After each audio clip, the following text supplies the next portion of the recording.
আসসালামু আলাইকুম প্রিয় দর্শক, বাংলার মধ্যে ফুড চ্যানেল থেকে আমরা আমাদের এলাকায় নতুন একটি বাড়ি আসছে, কাঠের বাড়ি। বাড়িটি দেখতে অনেক সুন্দর, এই জন্য আপনাদের উদ্দেশ্যে বাড়িটি নেওয়া। দুতলা বাড়ি। বাড়িটির স্বত্বাধিকারী আমাদের রুবেল মামা।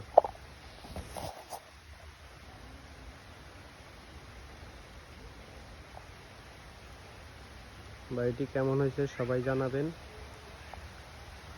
বৃষ্টি আসতেছে।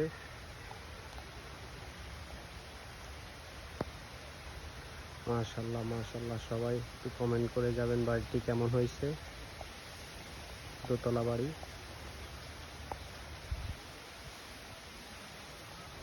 চারপাশে সবুজ।